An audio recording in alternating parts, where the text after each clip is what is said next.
भाई रेंज तुम जान गए, कोफिशिएंट ऑफ रेंज यही होता है आपका large minus small, large plus small, always less than one. मतलब रेंज केवल 1 to 0 के मध्य ही होती है रेंज कोफिशिएंट की वैल्यू।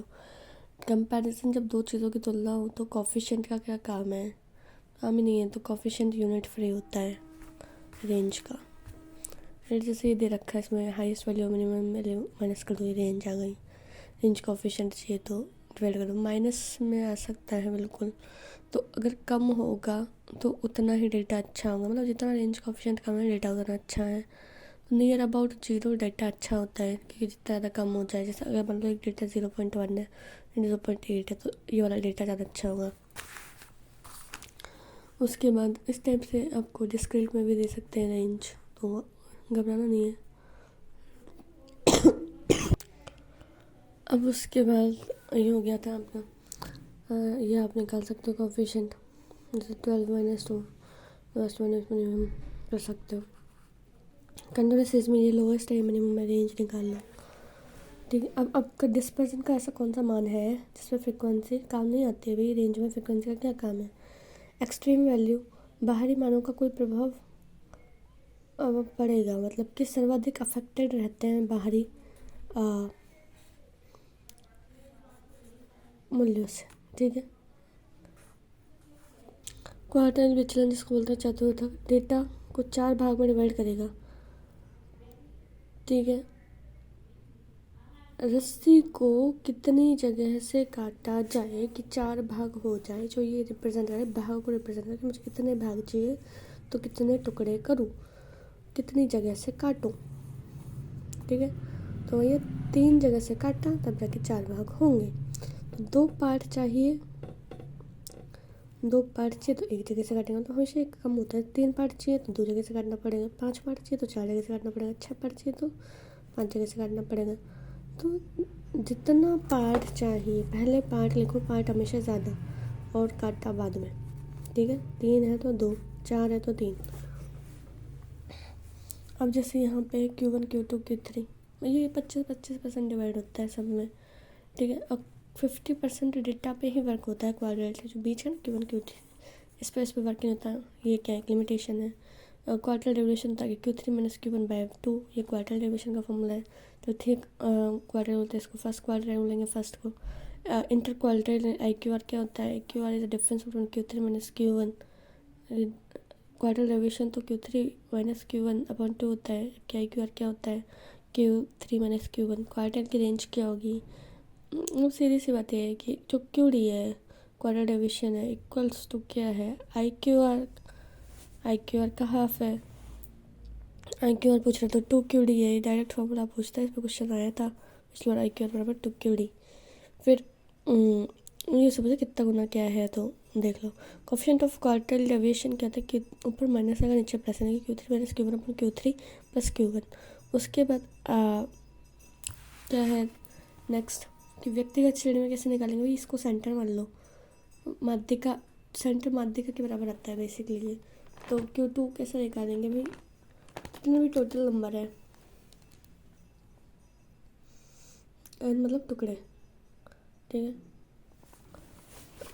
तो सबसे पहले तो असेंडिंग डिसेंडिंग में जमाना पड़ेगा तुम्हें।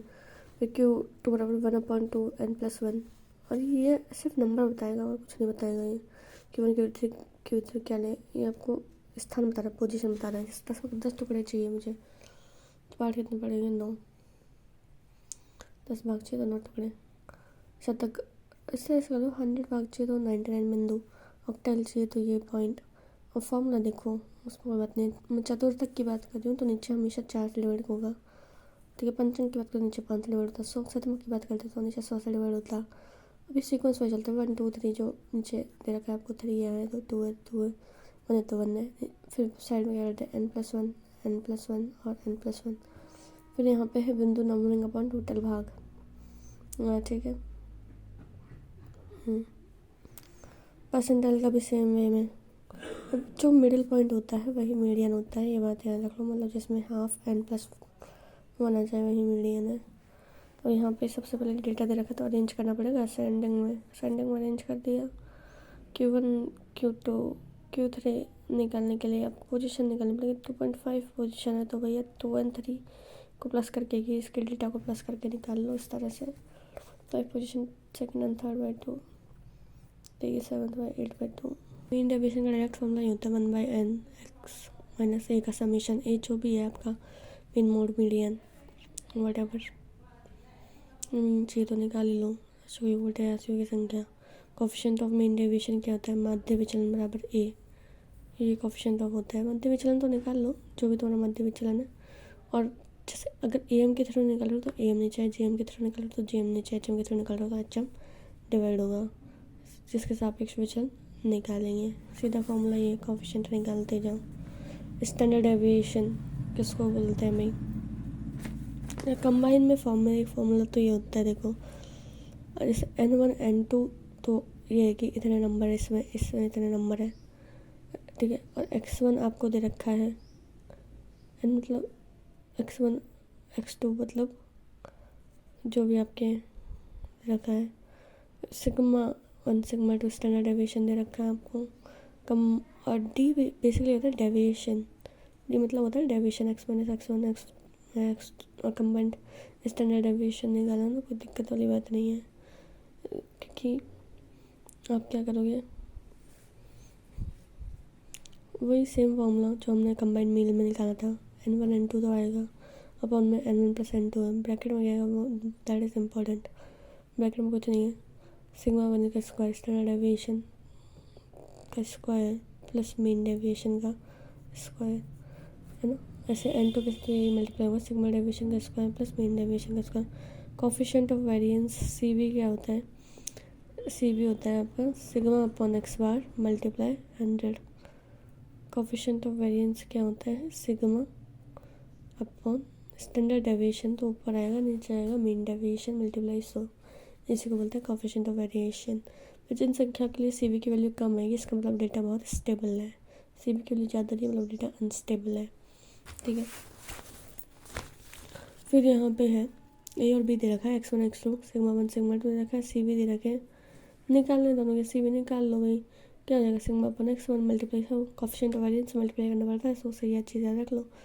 और एक चीज़ ये भी याद रखनी है कि अब हम आगे पढ़ेंगे कि जो रेंज है, क्वार्टल डेविएशन है, मीन डेविएशन है, स्टैंडर्ड डेविएशन है, चार तरह के डेविएशन पढ़े, चारों क्या है एब्सोल्यूट मेजर मतलब विदाउट एनी कंपैरिजन, निरपेक्ष मान है, ठीक है। मतलब कि does not depend upon the sign. Absolute measure का मतलब यही होता है कि साइन प्रिवेंट नहीं होता, पॉजिटिव नेगेटिव से मतलब नहीं कि सब में मोड लग रहा है। एब्सोल्यूट मतलब ऐसे समझ लो मोड साइन फ्री, एब्सोल्यूट का मतलब ये होता है साइन फ्री, देखिए। कोफिशिएंट वेरिएंस का फॉर्मूला बता दिए। क्वार्टल डेविएशन डायरेक्ट कुछ इंपॉर्टेंट रेशियोज जो याद रखो तो बेटर है।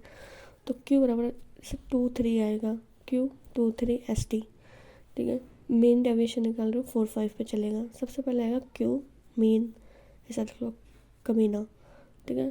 तो Q मीना, तो Q 2 3 4 5 स्टैंडर्ड डेविएशन साइड में, ठीक है। फिर यहाँ पे एक और है वो याद रखना पड़ेगा, वो QMS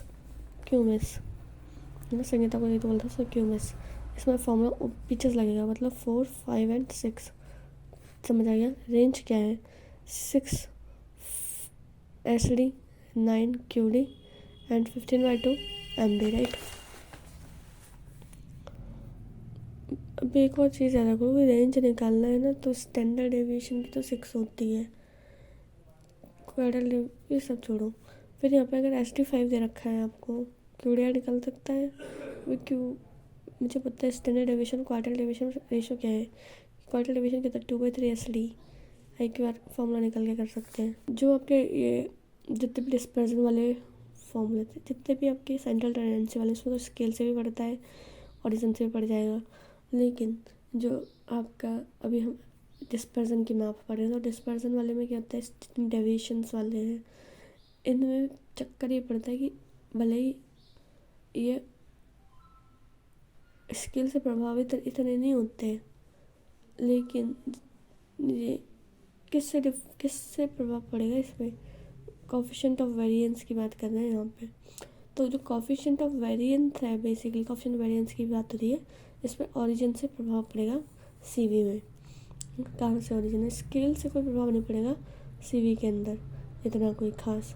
कोफिशिएंट ऑफ वेरिएंस की बात हो रही है। कोफिशिएंट ऑफ वेरिएंस होता है आपका सिग्मा x बार मल्टीप्लाई 100। इस पर किसी भी तरह का ओरिजिन का प्रभाव पड़ेगा जबकि स्केल का प्रभाव नहीं पड़ेगा। नेक्स्ट टॉपिक है स्क्यूनेस। बेल शेप्ड स्ट्रक्चर होता है। अभी सब कुछ सिमेट्रिक है तो स्क्यूनेस क्या हो गई, 0। उस केस में मीन मोड मीडियन सब बराबर होते हैं, है ना, यानी कि मीन मोड मीडियन सब बराबर। एसिमेट्रिक डेटा होता है, दो टाइप का होगा, एक पॉजिटिव एक नेगेटिव। पॉजिटिव स्क्यूनेस में पूछ राइट साइड बनती है जबकि नेगेटिव स्क्यूनेस में पूछ लेफ्ट साइड बनेगी। ये पूछ दिख रही है राइट साइड है, पूछ लेफ्ट साइड है। तो देखो अगर पूछ राइट साइड है तो पूछ भी राइट साइड बना दो भैया, पूछ राइट साइड बन रही है। फॉर्मूला ये होता है XMZ, ठीक है, AMGM एक्स, है ना, क्या लिखना है,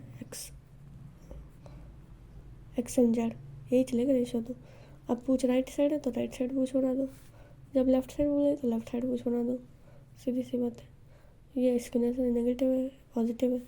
अब यहाँ पे है कि पॉजिटिव स्क्यूनेस जानते हो मध्य चला था, XMZ में बना लो, लगा लो जो लगाना है। नेगेटिव स्क्यूनेस बोले XMZ लगा लो, पूछ लेफ्ट साइड कर दो, खत्म होता है। फिर उसके बाद आपका क्वेश्चन दे रखा है कि n प्राकृत संख्याओं के समांतर माध्य और प्रसारण क्या होगा। ये तो फॉर्मूला डायरेक्ट याद है, प्रसारण का फॉर्मूला वेरिएंस सिग्मा, यस ये होगा S² - 1/12। मतलब ये जो प्रसारण दे रखा है वेरिएंस होता है सिग्मा स्क्वायर होता है वेरिएंस, जबकि स्टैंडर्ड डेविएशन होता है सिग्मा। ये चीज़ याद रखनी है, स्टैंडर्ड डेविएशन होता है सिग्मा, वेरिएंस होता है सिग्मा स्क्वायर n² - 1/12। मगर यहाँ पे स्टैंडर्ड डेविएशन पूछता है अंडर रूट और लग जाता है, और कोई बात है नहीं, ठीक है। अब मीन डेविएशन निकालना है मेरे को, इसका निकाल लो, कोई इशू नहीं हो। डिस्क्रीट सीरीज़ क्या होती है, देखो एक सीरीज होती है डिस्क्रीट, एक कंटिन्यूस, फॉर्मूले इसके हिसाब से वेरी करेगा।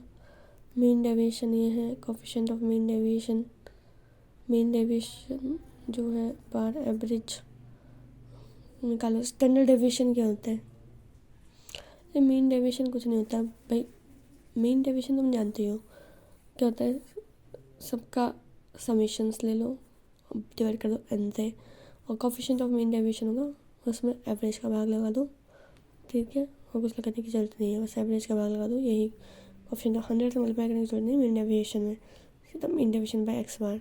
डिस्क्रीट सीरीज फ्रिक्वेंसी मल्टीप्लाई हो जाएगी, सीधी सी बात है। और यहाँ पे n का मतलब नंबर ऑफ टर्म्स नहीं देगा, यहाँ पे n का मतलब क्या आ जाएगा, फ्रिक्वेंसी। जहाँ फ्रिक्वेंसी है वहाँ n का मतलब नंबर ऑफ फ्रिक्वेंसी ही है। स्टैंडर्ड डेविएशन को हम सिग्मा से मानते हैं। इंडिविजुअल डेटा तो ये होता है कि सारे सम ऑफ ऑल मीन डेविएशंस, ठीक है, इसी को क्या बोलते हैं, स्टैंडर्ड डेविएशन। लेकिन अब मुझे निकाला तो उससे डिवाइड करना पड़ेगा 1/m सिग्मा स्क्वायर, ये दिस। इसको देखो एक तो होता है ये स्क्वायर और एक करना पड़ता है, तो फॉर्मूला हमेशा बनता है under root sigma x² - n sigma x², मतलब यहाँ पे कहना पड़ता है, यहाँ पे ऑलरेडी है ही। Final formula of standard deviation ये है भाई, फ्रिक्वेंसी का मल्टीप्लाई होगी मीन डेविएशन में, डिवाइड होगा n से।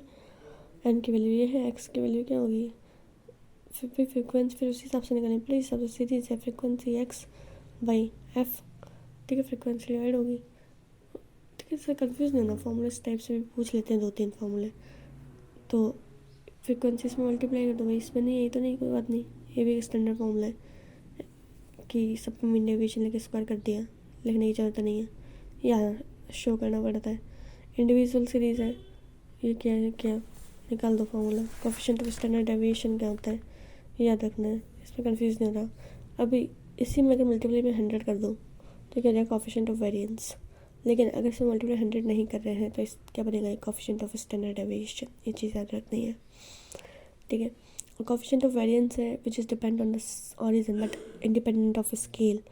Coefficient of standard deviation sigma upon x², ठीक है, वेरिएंस अपॉन मीन जो भी है। अगर स्टैंडर्ड डेविएशन हमेशा आपको पता होना चाहिए कि 0 से बड़ा होता है, ये तो 0 होगा स्टैंडर्ड डेविएशन, तो अच्छी बात है, या फिर 0 से बड़ा होगा, नेगेटिव नहीं होगा कभी भी। Standard deviation is always greater than equal to 0, ये चीज़ याद रखने की, स्क्वायर है ऑलवेज। एंड प्रसारण है, वेरिएंस क्या होता है भाई, स्टैंडर्ड डेविएशन का स्क्वायर, राइट।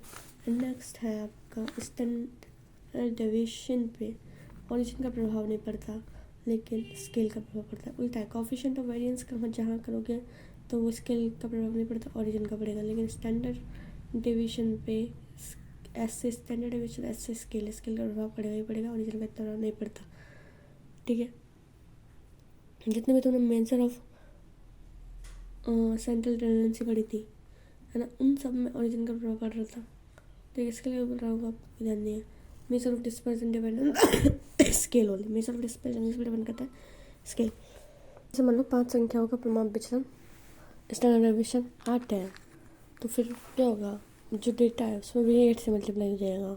सिग्मा स्क्वायर तो 6 मल्टीप्लाई हो जाएगा, मतलब सीधी सी बात है भाई। सिग्मा स्क्वायर है तो सिग्मा स्क्वायर से मल्टीप्लाई, सिग्मा है तो डायरेक्ट मल्टीप्लाई है ना। कैलिब्रेशन स्क्यूनेस कोएफिशिएंट क्या होता है, बहुत सारे है। स्क्यूनेस को किस तरह से मेजर कर सकते हैं, तो स्क्यूनेस को मेजर करने का तरीका ये है कि मेन माइनस मॉड कर लो, पहले तरीका ये। मध्य में से बहुलक घटा दो और डिवाइड कर दो स्टैंडर्ड डेविएशन से। ठीक है, या फिर एक तरीका ये है, अगर होता है मेन माइनस मॉड क्या होता है, 3 mean minus median divide by standard deviation. That is how you find out the skewness, right. एक फॉर्मूला तुम्हारा ये है एक्स जेड। स्टैंडर्ड डेविएशन तो नीचे आएगा ही आएगा स्क्यूनेस में, इसमें कोई बात नहीं है। ऊपर क्या था वो इम्पॉर्टेंट है, 3x माइनस 3 और x माइनस m। x तो आना ही आना है। उसके साथ अगर मॉड लगा रहे हो तो कुछ नहीं आएगा, मीडियन लगा रहे हो तो 3 मल्टीप्लाई में आएगा, और नीचे स्टैंडर्ड डेविएशन है ही। स्क्यूनेस का फॉर्मूला है कैलिब्रेशन का, राइट। Calibration skewness coefficient. अब हम पढ़ रहे हैं कैलिब्रेशन मोमेंट, परिघात है ना, विषमता गुणांक। किस पे बेस्ड है, विषमता गुणांक, स्क्यूनेस पे ही बेस्ड है बेसिकली। तो ये आपका रखना पड़ेगा। क्या फॉर्मूला होता है, सबसे पहले स्क्यूनेस कोएफिशिएंट है, उसको यहाँ पे आप डिनोट करते हो β1 से। ठीक है, इतनी बात समझ आ रही है। ठीक है, अब चलता है भाई μ3/2, ये समझ में आ रहा है ना, ऐसे चलेगा, मतलब यूँ चल रहा है ये 1 2 3, समझ आ गया। ओके, b1 यहाँ जो भी वो μ2 आएगा और यहाँ μ3। अब ये याद रखना है कि जहाँ 3 है वहाँ स्क्वायर होगा और जहाँ 2 है वहाँ क्यूब होगा, ऑपोजिट चलेगा। ये भी समझ आ गया, चलो कोई दिक्कत नहीं है। अब ये μ3 का क्या मतलब है, μ3 का मतलब है कि जो भी तुम्हारा स्टैंडर्ड डेविएशन वाला पार्ट है उसमें हम स्क्वायर कर देते हैं, उसकी जगह क्यूब। μ2 का मतलब डायरेक्टली ये होता है स्टैंडर्ड डेविएशन 1/n, 2 कर देंगे। एक बात है, अब यहाँ पे एक वर्ड होता है गामा 1। गामा 1 क्या होता है, under root of skewness coefficient यानी अंडर रूट ऑफ β1। अब ये देखो यहाँ पे ये सारा फॉर्मूला समझ आ गया तो आगे बढ़े। यदि सिगम गामा 1 की वैल्यू 0 आ रही है, इसका मतलब डायरेक्टली क्या है, β1 0 है, हमारा स्क्यूनेस 0 है। इसका मतलब क्या है, डेटा क्या है, सिमेट्रिकल, मतलब इसको स्क्यूनेस है ही नहीं, इसका मतलब तो ये है डेटा अभी किस कंडीशन में, सिमेट्रिकल कंडीशन में। अगर हमने गामा की वैल्यू बोली है कि 0 से बड़ी है, तो इसका मतलब क्या है कि जो β1 है उसकी वैल्यू भी स्क्यूनेस क्या है, ये इसको रिप्रेजेंट कर रहा है, 0 से बड़ी है। अगर स्क्यूनेस 0 से बड़ी, इसका मतलब क्या है, पॉजिटिव स्क्यूनेस से राइट पूछ लगेगी। राइट पूछ लगेगी तो फॉर्मूला लगा दो भाई, XMZ राइट पूछ। फिर यहाँ पे अगर सिग्मा 1 की वैल्यू 0 होगी तो β1 की वैल्यू क्या रहेगी, 0, नेगेटिव स्क्यूनेस। लेफ्ट साइड है तो XMD में लेफ्ट साइड पूछ बना दो। ठीक है, तो जो ये गामा 1 है, β1 है, कौन सा कोएफिशिएंट है, कोएफिशिएंट ऑफ स्क्यूनेस कोएफिशिएंट। ये तो आपका कैलिब्रेशन हो गया जो सबसे ज़्यादा ईजी है, कुछ है ही नहीं इसमें। 2 चीज़ें देखनी है, गामा 1 0 है, β1 0 है, मतलब स्क्यूनेस है ही नहीं, मतलब सिमेट्रिकल है। और अगर गामा 1 की वैल्यू ग्रेटर देन 0 गई, इसका मतलब पॉजिटिव स्क्यूनेस है। उस केस में जो पूछ है वो राइट साइड आ जाएगी। ठीक है, और जो आपका क्या होगा कि जिसमें लेस देन 0 नेगेटिव है, इसका मतलब पूछे लेफ्ट साइड आ जाएगी। इसके कोएफिशिएंट ऑफ बाउली में कुछ नहीं करना, बस क्यों इसमें क्वार्टल डेविएशन आ रहे हैं बाउली में, है। क्वार्टल डेविएशन कैसे आ रहा है कि देखो Q3 + Q1, अपन नॉर्मल कोएफिशिएंट में क्या करते हैं, Q3 - Q1, ऊपर प्लस माइनस लेते हैं, नीचे प्लस लेते हैं। लेकिन जो बाउली वाला है उसमें उल्टा कर रहे हैं कि जो प्लस है वो तो ऊपर लेंगे, यानी कि Q3 + Q1 ऊपर, और इसका ऑपोजिट नीचे, यानी कि Q3 - Q1। ठीक है, और माइनस में होगा 2 मीन डेविएशन, क्या होगा, -2 मीन डेविएशन। जबकि हमने यहाँ स्टैंडर्ड डेविएशन यूज़ किया था, कैलिब्रेशन का स्क्यूनेस कोएफिशिएंट निकाला था तब। ठीक है, कि बाउली का निकाल रहे हैं तो 2 मीन डेविएशन लेंगे, Q3 - Q1। समझ आ गया? कोई दिक्कत वाली बात नहीं। अब अगर ये मानो कि ये 0 कब होगा, जब इसमें से घटाए तो दोनों बराबर क्वांटिटी में हो। अगर Q3 plus Q1 2 mean deviation के बराबर आ जाते हैं, ठीक है, तो क्या होगा, स्क्यूनेस कॉएफिशिएंट 0 हो जाएगा, मतलब डेटा क्या है, सिमेट्रिक। और अगर Q3 प्लस Q1 बड़े आते हैं तो सिमेट्रिक मतलब राइट साइड, और अगर Q1 लेस देन 2 में तो नेगेटिव स्क्यूड। समझ आया? उसके बाद काल प्रियसन का विषमता गुणांक, मतलब अभी तक काल प्रियसन का मोमेंट पढ़ रहे थे, अब हम काल प्रियसन का क्या पढ़ेंगे, रेंज क्या होता है भाई। इसकी जो रेंज होती है -3 से 3 के बीच में होती है, ये चीज़ याद रखने वाली है। लेकिन बाउली कोफिशिएंट है वो -3 से 1 के बीच में आपको वैल्यूज़ देता है। काल प्रियसन के लिए -3 से 3 के बीच में, बाउली के लिए -3 से 1 के बीच में।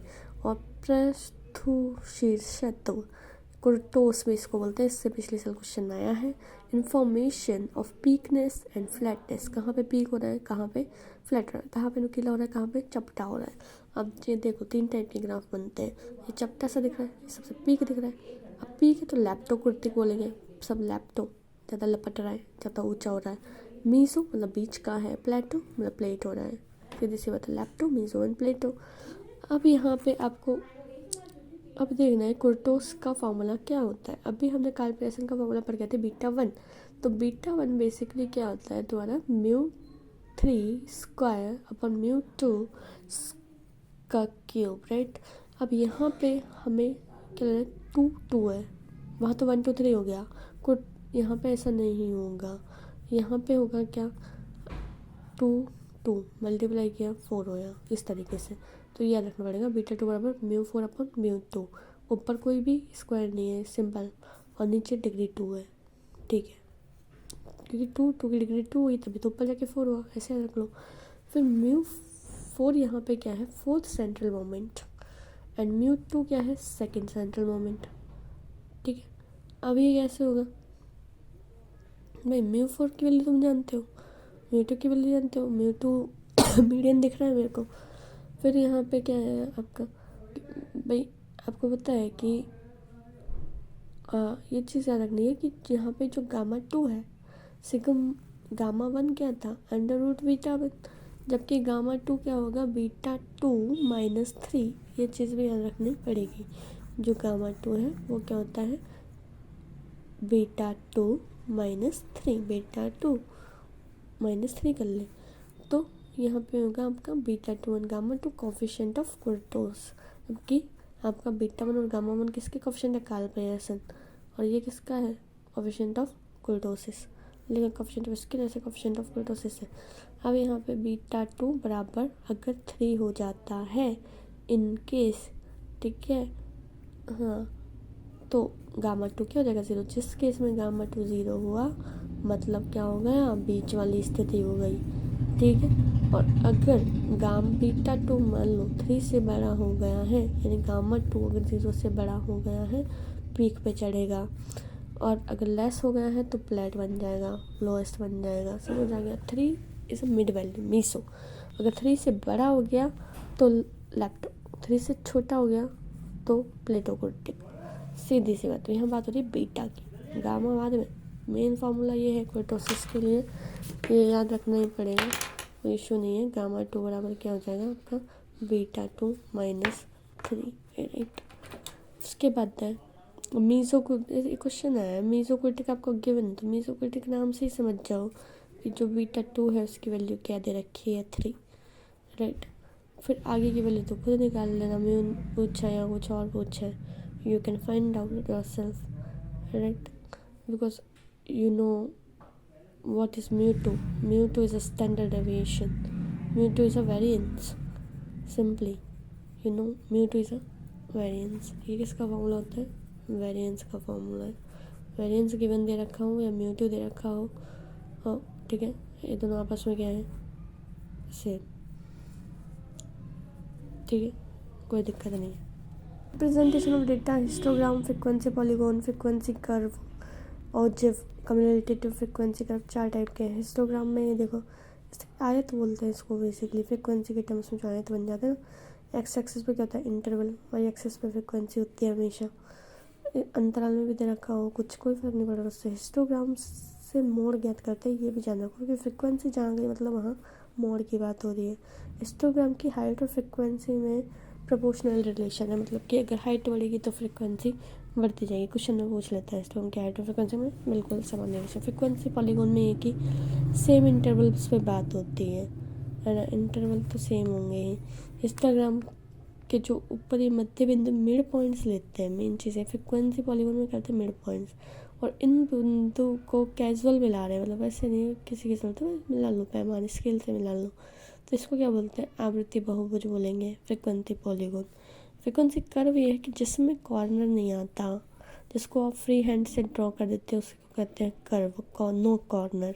पॉलीगॉन में कॉर्नर्स आएंगे, कर्व में कॉर्नर्स नहीं आएंगे, फ्री हैंड से बनाना। हिस्टोग्राम तो है ही, मिड पॉइंट को फ्री हैंड से मिला देना है, सीधी बात ये है। फिर उसके बाद area of histogram is equal to area of frequency curve, इसमें कोई वेरिएशन नहीं है।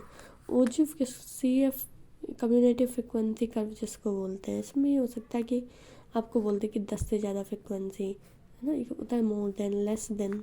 फिर अगर कम है बेसिकली, अगर आपसे पूछा 2 से कम, 3 से कम, तो ग्राफ ऑलवेज बनेगा इस डायरेक्शन में।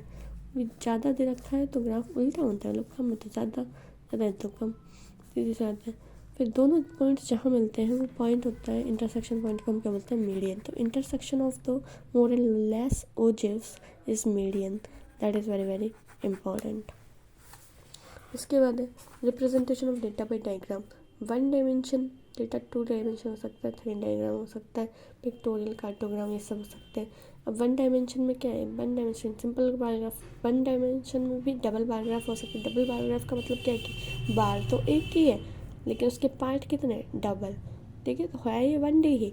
मल्टीपल बार डायग्राम भी हो सकते हैं, बार जहाँ आ गया वहाँ तो 1D है, सीधी सी बात है, सोचना ही नहीं है। अब बाकी डबल ट्रिपल ये लग रहे तो वो उसी के पार्ट्स है, सीधी सी बात है।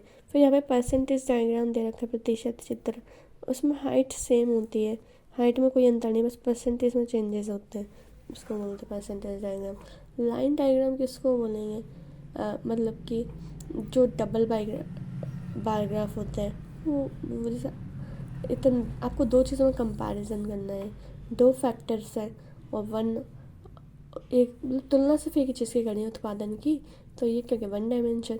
तो आप देख लो क्या अगर डबल पैराग्राफ आ गया।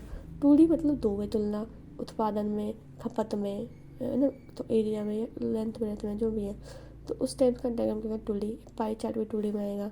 3D में वॉल्यूम को मेजर करते हैं, क्यूब को बदल। पिक्टोरियल में डेटा पिक्चर से व्यक्त करते हैं। कार्टोग्राम में डेटा मैप की सहायता से, कार्टोग्राम में ये होता है मैप की सहायता से बताते हैं। मूवमेंट्स क्या बीमारी है, मूवमेंट्स अबाउट द मीन लिया जाता है कि सेंट्रल मूवमेंट्स यानी केंद्रीय परिघात म्यू आर, तो और इसे सेंट्रल मूवमेंट तो म्यू आर क्या हो जाएगा, और ये आर मतलब इसकी पावर आर लगा दो मीन डेविएशन की, और कोई रोल नहीं है इसमें, है ना। अगर आर की वैल्यू वही 0 है तो म्यू 1 क्या हो जाएगा, 1, ऐसे केस में ये 1 हो जाएगा। और अगर आर की वैल्यू 1 है तो म्यू 1 क्या होता है, 0, क्योंकि फर्स्ट सेंट्रल मूवमेंट ऑलवेज 0, ये चीज़ याद रखनी है, first central movement is always 0। Algebraic sum of mean deviation about the mean is 0, that's why. ठीक है, R2 है, R2 is equal to variance यानी सिग्मा स्क्वायर, ये बताइए। Second central moment equal to variance क्या होता है, थर्ड सेंट्रल डिफरेंस है 3 लगा दो। Use in a measure of skewness, है ना, एंड स्क्यूनेस बना दें। Fourth central moment in use in a kurtosis, μ3 तो उसमें यूज़ करते हैं ना सेंट्रल मोमेंट। फार्मूला क्या होता है इसका, सीधा फार्मूला ये होता है gamma sorry beta 1 equals to μ3 μ2 cube square, ये फॉर्मूला है। तो अभी ये जो μ3 है क्या है, स्क्यूनेस मेजर कर रहा है सेंट्रल, थर्ड सेंट्रल मोमेंट। कुर्टोसिस का फॉर्मूला क्या होता है अभी, बीटा 2 बराबर क्या है μ4 μ2 का स्क्वायर। तो ये μ4 क्या है, कुर्टोसिस में यूज़ होना है, ठीक है। यहाँ पे 4 है तो इधर भी 4 लगा, तो गलती से मैंने 3 लगा दिया है, कोई दिक्कत वाली बात नहीं है। फिर रॉ मोमेंट्स दे रखा है, अगर रॉ मोमेंट्स दे रखा, एक हमने अभी पढ़ा है ये सिंपल मोमेंट है, और रॉ मोमेंट एकदम कच्चा मोमेंट, ये तो मोमेंट अबाउट मीन निकालना है ना। अब मोमेंट अबाउट ओरिजिन निकालना हो, है ना, तो ओरिजिन एक्स यूज़ नहीं करेंगे, फिर हम मीन का यूज़ नहीं करेंगे, तो direct power x minus x bar नहीं लिखने की जरूरत नहीं है, अब डायरेक्ट एक्स से काम चल जाएगा, यानी कि एक्स की पावर आर, सीधी सीधी बात है, फॉर्मूले वही होंगे। तो मेज़र करते हैं सेंट्रल टेंडेंसी उससे डायरेक्ट, ठीक है। आर बराबर बना है मेजर ऑफ सेंट्रल टेंडेंसी, दिक्कत वाली बात नहीं है। म्यू के लिए 1/n सिग्मा n मीन के बराबर जाएगा म्यू 1। अगर आर बराबर 1 है तो व्हेन अबाउट द ओरिजिन तो म्यू 1 की वैल्यू क्या होगी, मीन के बराबर। लेकिन अगर यहाँ पे आपको देता अबाउट मीन तो वैल्यू क्या होती है 0, ठीक है। म्यू 2 निकाल लो sigma square by n। Mu के relation between central moment and the raw moment में रिलेशन पूछता है मैक्सिमम केसेस में। इस बेसिकली इसको डैश से रिप्रेजेंट करते हैं सबको।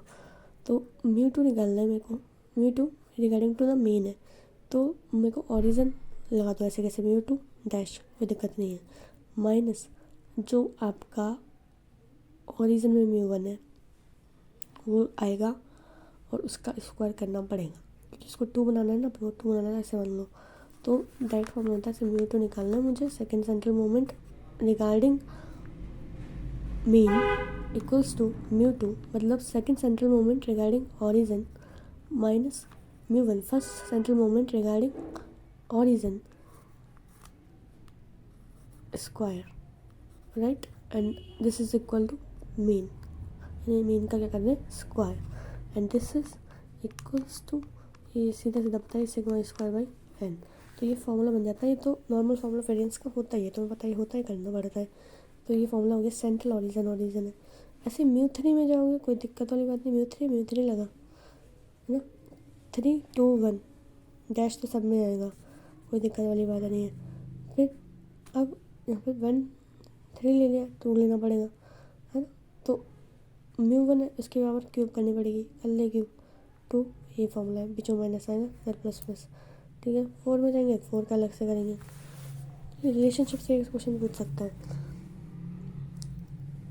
फॉर्मूला दे रखेंगे, वैल्यूज निकाल लेना। ये चीज़ याद रखना कि हमेशा जो ओरिजिन वाला होता है, ओरिजिन वाला म्यू 2 वो ऑलवेज ग्रेटर होता है, जबकि मीन वाला थोड़ा सा कम होगा। कोरिलेशन एनालिसिस क्या है, ये पूछ लेता है समीकरण बार बार। कोरिलेशन एनालिसिस क्या है कि चर में, अभी इसको हाथ बंद पहले पहले ये क्वेश्चन ध्यान रखो कि म्यू 2 ऑलवेज छोटा, मीन के रिगार्डिंग छोटा, ओरिजिन के रिगार्डिंग बड़ा, और उद्गम ही सबसे बड़ा होता है, उद्गम ही सबसे बड़ा होता है ओरिजिन, ठीक है।